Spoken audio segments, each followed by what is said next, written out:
The scratchy country music from the old cassette player at the Copper Kettle Diner in Tennessee suddenly cut out when Sheriff Silas Thorne walked in. At 10:47 a.m., he roughly handcuffed Terrence Cole, a poor black dad, in front of his daughter Ruby to show who makes the rules.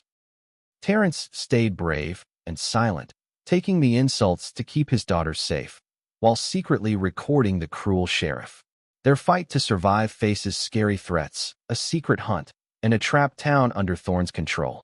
Will justice win when Terrence's wallet slides to the feet of waitress Mabel, making her drop her tray and smash every plate? Fog rolled through Blackwood Ridge that morning like smoke from a dying fire. The Copper Kettle Diner sat on the edge of town, its neon sign buzzing weakly against the gray sky. Inside, the smell of burnt coffee mixed with maple syrup and old grease.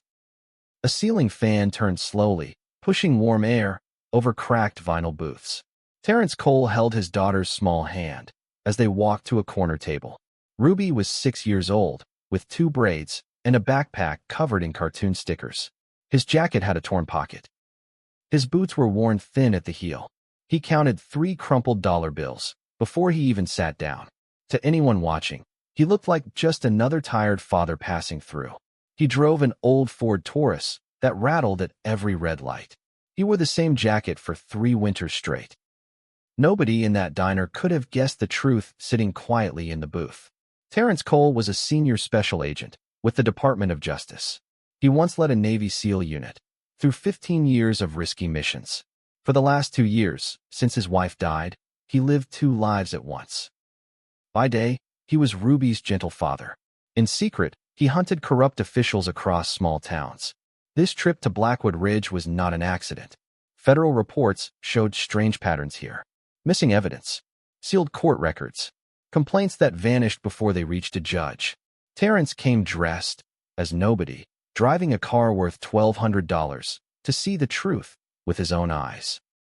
Before his wife passed away, Terrence almost quit federal work fully. He wanted to stay home and raise Ruby without any danger nearby. But his wife made him promise something on her last quiet night in the hospital. She asked him to keep protecting families who could not protect themselves. That promise now lived inside every choice he made, every mission he accepted, every risk he carried alone. He kept a small photo of her tucked behind his badge. He looked at it every morning before waking Ruby for breakfast. It reminded him why he still did this risky work, even with a little girl depending on him fully. Blackwood Ridge was supposed to be simple. Drive through, gather quiet evidence, and leave before anyone noticed a federal agent nearby. He never expected his own daughter to become part of the danger. He never expected a sheriff bold enough to humiliate a stranger in broad daylight. Ruby opened the menu and pointed at the pancakes. "Can we get the tall stack, Daddy?" she asked. Terrence smiled and nodded. He wanted this one morning to feel normal for her. He wanted her to laugh before anything else happened. That is when the door swung open hard, and the bell above it rang out sharp. Sheriff Silas Thorne stepped inside like he owned the floor beneath him. He was tall and thin, with skin stretched over sharp bones. His white hair was cut close to his skull. His pale blue eyes moved slowly across the room, cold as frozen creek water. He chewed on a small wooden toothpick, rolling it between his teeth. For 20 years, Thorne had ruled Blackwood Ridge like his own private kingdom. He knew every politician in the county by name. He controlled every deputy who wore a badge in this town. Nobody questioned him, because nobody dared. Thorne truly believed he was protecting his town from outsiders. In his mind, cruelty was simply order, and order kept Blackwood Ridge safe. He told himself every year that strong towns needed strong rules, and strong rules needed a man willing to enforce them without mercy. He never once thought of himself as a bully. He thought of himself as a guardian standing at the gate. That belief let him sleep peacefully every single night. It let him smile at church on Sunday mornings, shaking hands with people who feared him. It let him look in the mirror without ever seeing the damage he caused. Men like Thorne rarely see themselves as villains. They see themselves as the last line of defense against chaos. His polished boots and tailored uniform cost more than most families in town earned in a month. He wore his badge like jewelry, always angled so the sunlight caught it. Every gesture he made was designed to remind people exactly who held the power in Blackwood Ridge. His boots clicked hard against the tile floor as he crossed the diner. He stopped right at Terrence's table and looked down at him. A slow, ugly smile spread across his face. "Well, look what wandered into my town," Thorne said, loud enough for every table to hear. Terrence kept his eyes low. He knew this game. He had studied men like Thorne for 15 years. Men who needed an audience to feel powerful. Men who picked the smallest fight they could win in public. "That your car outside?" Thorne asked, pointing through the window at the rusted Ford Taurus. "Looks stolen to me." "It's mine, sir," Terrence said quietly. His voice stayed calm and even. Thorne laughed without any warmth in it. He turned to the other customers, inviting them to laugh too. Nobody did. They stared at their plates instead, afraid to meet his eyes. Then Thorne's gaze dropped to Ruby's backpack sitting on the booth seat. Without asking, he grabbed it and turned it upside down. Crayons, a stuffed rabbit, and a small notebook spilled across the floor. Ruby gasped and reached for her rabbit, tears filling her eyes. "Just checking for stolen goods," Thorne said, smirking at his own joke. Something tightened in Terrence's chest, hot and sharp. Every muscle in his jaw pulled tight. But he thought of Ruby's face, and he stayed still. He knew one wrong move could end this mission and put his daughter in danger. Thorne then snatched the wallet from Terrence's back pocket. He flipped it open and pulled out the cash inside. He counted it slowly, out loud, like he was mocking every single bill. $520, Thorne announced. "That's all a man like you managed to save? Pathetic." Ruby began to cry softly, clutching her rabbit to her chest. Terrence reached for her hand under the table, squeezing it gently. His eyes told her everything would be okay, even though his own heart pounded hard against his ribs. "Get on your knees," Thorne ordered. The whole diner went silent. Forks stopped moving. Even the old cook in the kitchen window froze, watching through the small serving hatch. Terrence looked at Thorne, then at his daughter's scared face. An elderly man near the window lowered his newspaper slowly, his hands trembling. He wanted to speak up, but old memories of Thorne's temper kept his mouth shut tight. A young mother 2 booths away pulled her toddler closer, shielding small eyes from the scene unfolding nearby. Behind the counter, a teenage busboy gripped a stack of plates, so hard his knuckles turned white. He had seen Thorne bully people before, but never like this, never in front of a crying child. Shame settled heavy over the whole room, the shame of good people staying quiet for far too long. He lowered himself to the floor. "See this, everybody?" Thorne said, turning in a slow circle. "This is what happens when you don't respect the law in my town." Ruby's small sobs grew louder. She reached toward her father, but a deputy standing near the door blocked her path with one arm. Terrence felt something break quietly inside him, but his face stayed calm. He needed evidence, not a fight. He needed this recorded, not resisted. Thorne grabbed Terrence's wrists and forced them behind his back. The metal cuffs clicked shut, cold and tight against his skin. Thorne pulled him up roughly by the collar of his jacket, dragging him toward the door. As Thorne yanked him forward, Terrence's wallet slipped from Thorne's careless grip. It slid across the tile floor and stopped right at the feet of a waitress standing near the counter.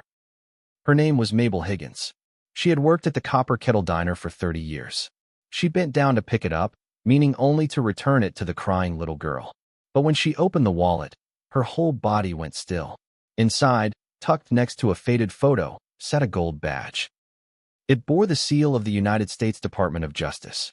Beside it was a photo of Terrence in a Navy uniform, holding baby Ruby in his arms. Mabel's hands began to shake. The tray of dishes balanced on her shoulder tilted, then slipped fully. Plates and cups crashed onto the tile floor, shattering into 100 pieces. The sound echoed through the diner like a gunshot. Every head turned. Thorne froze at the door, still gripping Terrence's collar. "What in the world?" Thorne muttered, staring at the broken plates and Mabel's shocked face.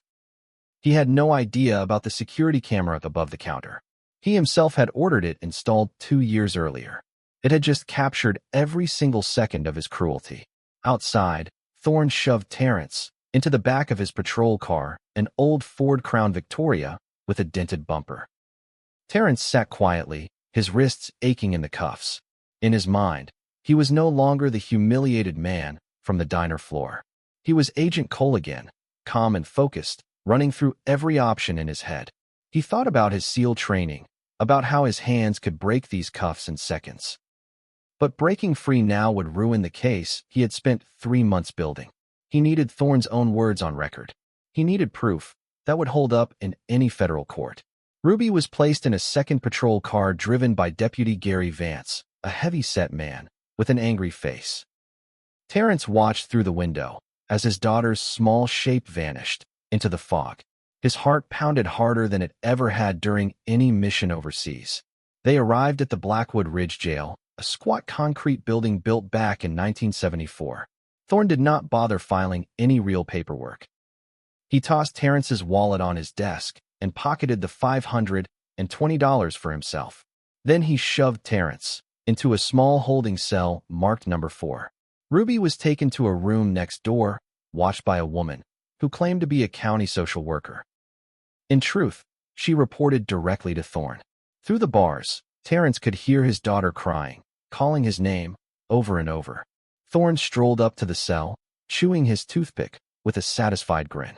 "Sign this confession," he said, sliding a paper through the bars, "and maybe I let you keep custody of that girl." Terrence stared at the paper without touching it. "I haven't done anything wrong," he said quietly. "In my town," Thorne said, leaning close to the bars, "wrong is whatever I say it is. You've got 2 hours." He turned and walked away, laughing to himself.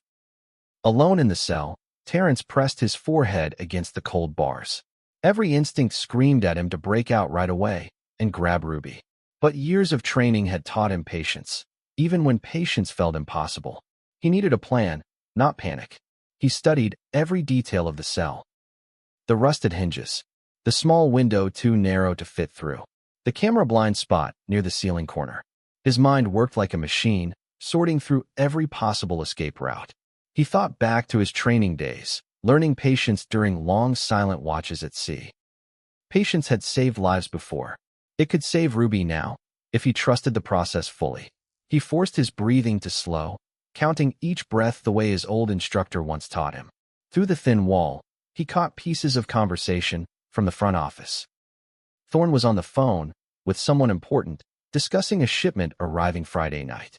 Terrence memorized every detail he could hear, storing it away for later use. Hours passed slowly. Deputy Vance came by twice, banging his baton against the bars just to startle him. On his second visit, Vance stepped inside the cell, cracking his knuckles with a cruel smile. "Thorne says I can rough you up a little," Vance said. "Nobody's going to stop me." Terrence let 2 hard punches land against his ribs without fighting back. Pain shot through his side, but he kept his breathing steady. Hidden inside a small button on his jacket was a tiny military-grade microphone. Every threat Vance made was now recorded as evidence. Vance began patting him down again, searching for anything metal. Terrence's heart raced as thick fingers moved closer to the button holding his hidden recorder. At the last second, a loud crash echoed from the front office, pulling Vance's attention away. "Boss wants you up front," another deputy called out. Vance grunted and stomped away, leaving Terrence alone again. He exhaled slowly, relief washing through his aching chest. The recording device was safe, still capturing every sound in the building. Late that night, footsteps approached softly down the hallway. Terrence tensed, ready for another round with Vance. But instead, an older woman appeared at the bars, carrying a paper bag that smelled like fried chicken. It was Mabel Higgins, still wearing her diner apron under her coat. "I bring the deputies food most nights," she whispered. "Nobody questions an old waitress with dinner." She glanced down the hallway to make sure Vance was still asleep at his desk. Then she leaned closer to the bars, her eyes full of quiet sadness. "My little brother used to work here," Mabel said softly. "A good deputy, honest as sunrise. 5 years ago, Thorne killed him and called it an accident." Her voice cracked as she remembered that terrible morning. She had waited 3 days for her brother to come home from a night shift.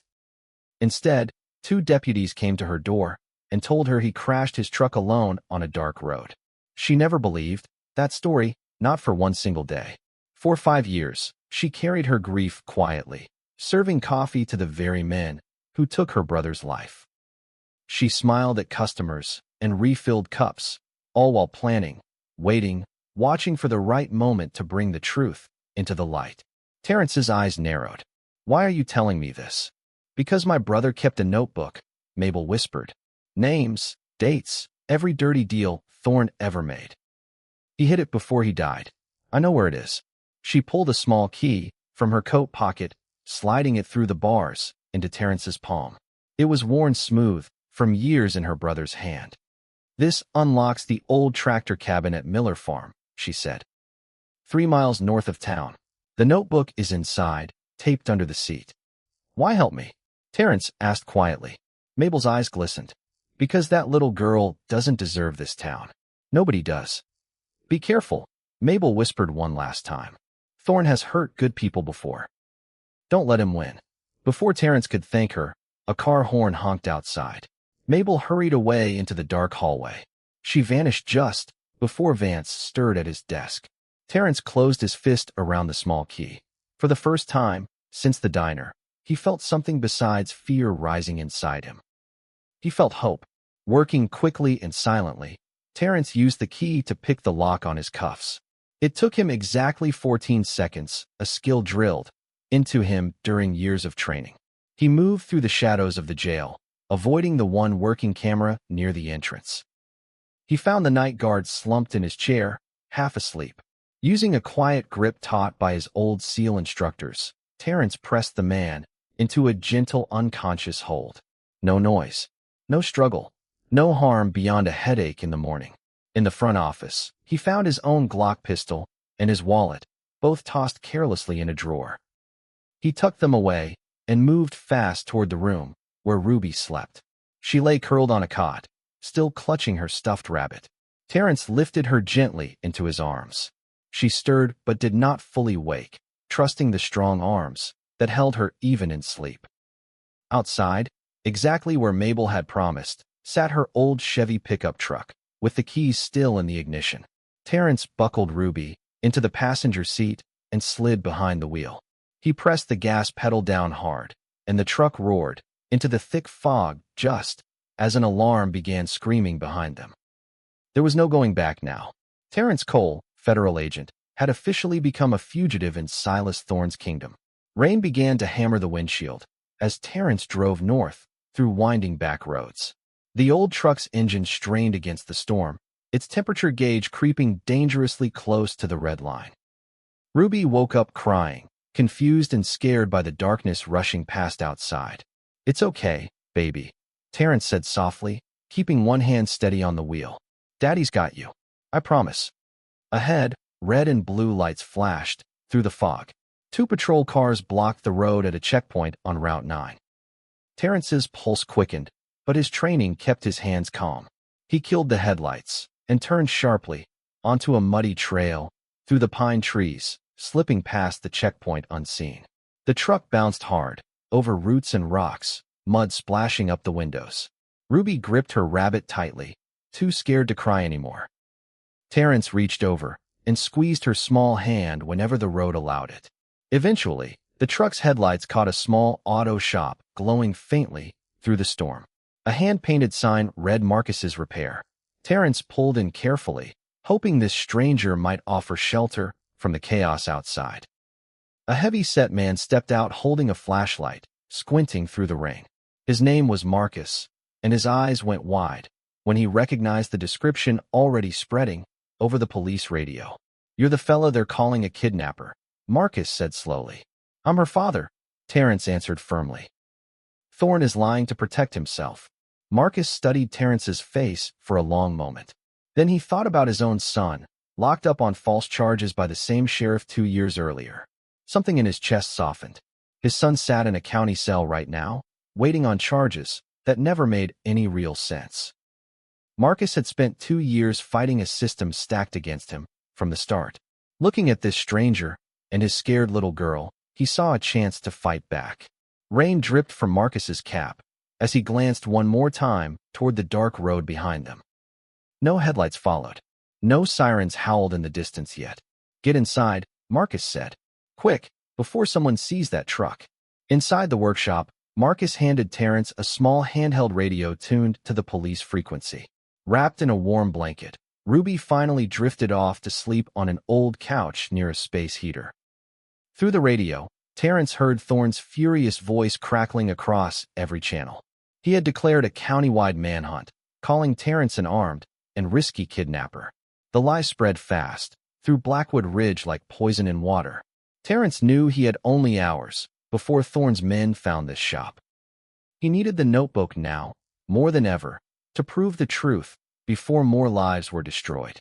"I have to go get something important," Terrence told Marcus. "Can you and Mabel watch Ruby while I'm gone?" Marcus nodded firmly. "She'll be safe here. You have my word." Terrence kissed his daughter's forehead gently as she slept, then slipped back out into the rain. Thunder rolled across the dark sky as he drove toward Miller Farm, alone now, carrying only the small key and a growing sense of purpose.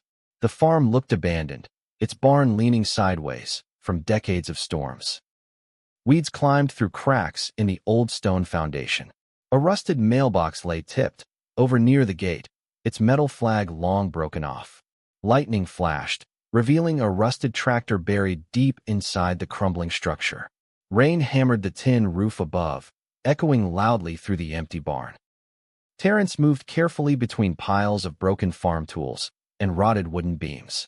He pried open the dashboard panel with steady hands, exactly where Mabel had said to look. His fingers brushed against cold metal and old dust before finding the taped package underneath. Taped beneath the old leather seat, wrapped tightly in black plastic, sat a small notebook. Terrence pulled it free with trembling fingers, finally holding real proof after months of careful investigation. Inside were names, dates, and secret bank transfers. Thorne had been paying off a corrupt judge named Walter Sterling for years. A hidden account held over $4 million in stolen and bribed money. Just as Terrence closed the notebook, 3 sharp red dots appeared on his chest. Rifle scopes, locked and ready. Deputy Gary Vance stepped out from the shadows, flanked by 2 armed men. "Should have stayed in that cell," Vance sneered, raising his weapon higher. Before Terrence could react, something struck the back of his head, and darkness swallowed him whole. When Terrence opened his eyes again, rope bit into his wrists behind a rusted metal post. His vision blurred, then sharpened on the notebook burning in a metal barrel nearby. Thorne stood watching the flames with a satisfied smile. They were inside an old warehouse Thorne secretly used to store stolen drugs. Deputy Vance dragged Ruby into view, her small hands tied loosely, her eyes wide with terror. "No, Daddy!" Ruby screamed, struggling against Vance's grip. Something inside Terrence shifted fully. The careful federal agent vanished, replaced by something older and more risky. The Navy SEAL commander he once was rose fully to the surface. "You're both going to have a tragic accident tonight," Thorne said calmly, gesturing toward barrels of gasoline stacked against the wall. "So sad. A desperate kidnapper and his hostage gone in a fire." Smoke already hung thick near the ceiling, curling around old metal beams. The warehouse smelled of gasoline, rust, and damp cardboard boxes stacked in the corner. Somewhere above, a loose pipe rattled softly in the wind, the only sound besides Ruby's scared breathing. Terrence felt broken glass beneath his boot on the concrete floor. Working quietly, he sawed the rope against a sharp edge, ignoring the sting cutting into his skin. The rope finally snapped free just as Thorne turned to leave. Terrence moved like lightning, striking the nearest guard with a precise blow to the throat. He grabbed a second man's weapon, disarming him in one swift motion learned from years of combat training. Flames erupted suddenly as a spilled gasoline barrel caught fire near the wall. Thick black smoke filled the warehouse within seconds. Terrence scooped Ruby into his arms, shielding her small body from the growing heat. He spotted a fire extinguisher bolted near a side door and grabbed it, smashing the rusted lock open with one powerful swing.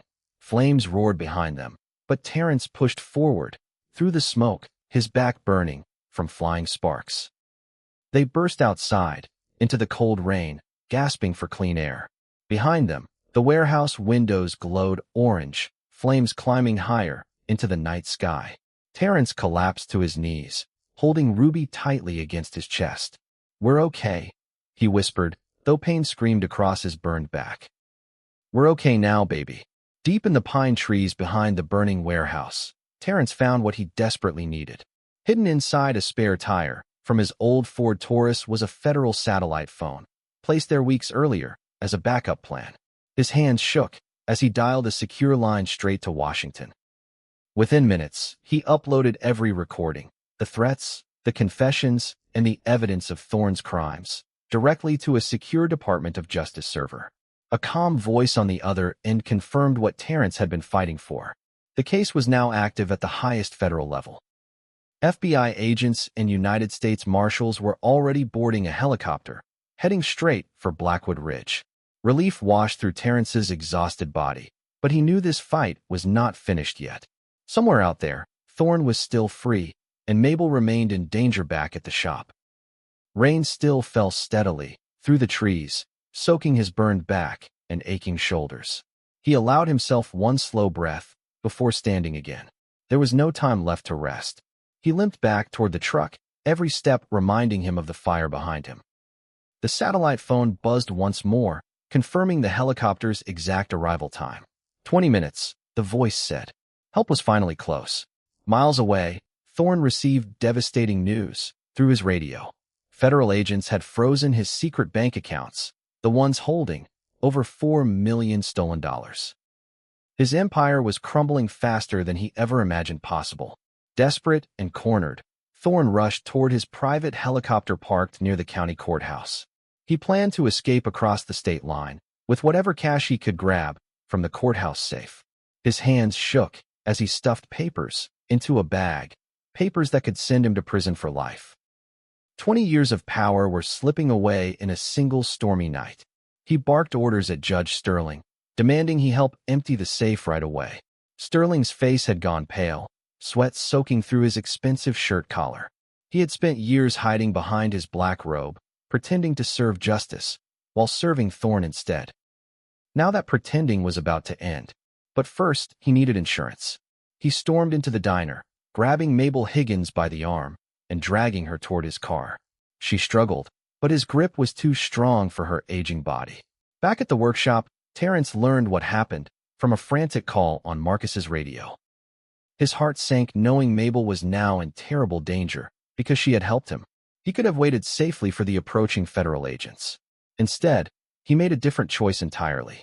He handed Ruby gently to Marcus, promising to return before sunrise. "Keep her safe," Terrence said firmly. "No matter what happens to me." Then he drove straight back toward Blackwood Ridge Courthouse, determined to save the woman who had risked everything for a stranger's daughter. The courthouse stood dark and silent except for flickering lights inside Judge Sterling's private chambers. Terrence slipped through a basement service entrance, moving silently past two armed guards using techniques perfected over 15 years of federal missions. Inside the main courtroom, Thorne stood with a gun pressed against Mabel's trembling shoulder. Nearby, Judge Sterling frantically stuffed stacks of $100 bills into a leather suitcase, sweat dripping down his pale face. "This is my town," Thorne shouted, his voice cracking with desperation. "My rules. Nobody takes that away from me." Terrence stepped calmly from the shadows near the jury box. His torn jacket fell open, revealing the golden Department of Justice badge shining under the courtroom lights. "Federal law doesn't stop at your county line, Thorne," Terrence said steadily. Thorne spun around and fired wildly, the shot cracking loudly through the empty courtroom. Terrence dodged sideways using instincts sharpened by years of combat experience. He lunged forward, wresting the weapon from Thorne's shaking hands. Within seconds, Terrence forced Thorne face down onto the cold marble floor. It was the exact same position Thorne had forced upon him inside the diner. That had happened only 12 hours earlier. Suddenly, the tall courtroom windows shattered inward. FBI agents rappelled down from the roof, flooding the room with flashlight beams and shouted commands. Corrupt deputies scattered, quickly surrounded and disarmed by the arriving federal team. Thorne lay trembling on the ground, finally powerless beneath the weight of real justice. His 20 years of cruelty ended in less than 20 seconds. Agents quickly freed Mabel's hands, wrapping a warm blanket around her shaking shoulders. She looked around the courtroom, hardly believing this nightmare was truly over. After 5 long years, the truth had finally reached daylight. Mabel rushed toward Terrence, tears streaming freely down her weathered cheeks. "You came back," she whispered, her voice shaking, with disbelief and gratitude. "You saved my daughter's life," Terrence said gently. "I couldn't leave you behind." By early morning, the fog over Blackwood Ridge finally began to lift. Federal vehicles lined the courthouse steps as agents led Thorne, Judge Sterling, and Deputy Vance away in handcuffs. Hundreds of quiet townspeople gathered to watch, many crying tears they had held back for years. For 2 decades, fear had kept this town silent. Now, freedom and dignity slowly returned to its streets. Every dollar seized, from Thorne's hidden accounts, more than $4 million in total, was placed into a new community fund. Plans began right away for a legal aid center and a rebuilt town hall, named in honor of Mabel's brother. The elderly man, who once hid behind his newspaper, stepped forward that morning. He gave a full statement to federal investigators about years of quiet cruelty he had witnessed. The young mother from the diner brought flowers to the courthouse steps, thanking agents for finally listening. Marcus reopened his repair shop with a new sign out front, proud and unafraid for the first time in years. His son, once wrongly jailed by Thorne, came home within days, his name finally cleared by federal review. Word spread through Tennessee about the quiet father, who turned out to be a federal hero. News trucks arrived asking for interviews, but Terrence turned every camera away politely. He never wanted fame from this. He only ever wanted his daughter safe, and this town finally free. That afternoon, warm golden sunlight finally broke through the clouds over Tennessee. It poured through the clean windows of the Copper Kettle Diner, lighting up every table like a fresh beginning. Terrence Cole walked inside, dressed neatly, holding Ruby's small hand in his. His back still ached beneath his shirt, but his heart felt lighter than it had in years. Mabel greeted them with the widest smile Blackwood Ridge had seen in a very long time. She led them to their favorite corner booth, without needing to ask. Moments later, she set down a tall stack of pancakes, steam rising softly into the warm afternoon light. Terrence reached into his wallet and placed $520 gently on the table. It was the very same amount Thorne had once mocked and stolen from him. "Thank you," Terrence said quietly, looking into Mabel's tired but grateful eyes. "For everything you did for us." Mabel shook her head gently, pushing the money back across the table toward him. "Keep it," she said with a warm smile. "Breakfast is on the house today." Ruby giggled, syrup already dripping down her chin as she dug into her pancakes. Outside the window, the town moved a little slower, a little kinder, and a little more free than it had the day before. Neighbors walked past the diner windows and waved, something they had never dared to do so openly before. A young waitress refilled coffee cups with a genuine smile instead of a nervous glance toward the door. Even the old cassette player crackled back to life, filling the room with warm, familiar music. Mabel pulled up a chair beside their booth, resting her tired feet for the first time all morning. She watched Ruby laugh between bites, and something in her own heart finally began to heal after 5 long years of silence. Terrence watched his daughter laugh, and for the first time in years, he let himself simply breathe. The badge in his pocket meant everything. But this quiet moment, sunlight and pancakes, and his daughter's laughter, meant even more. Justice had come to Blackwood Ridge at last, carried not by anger, but by patience, courage, and a father's unbreakable love.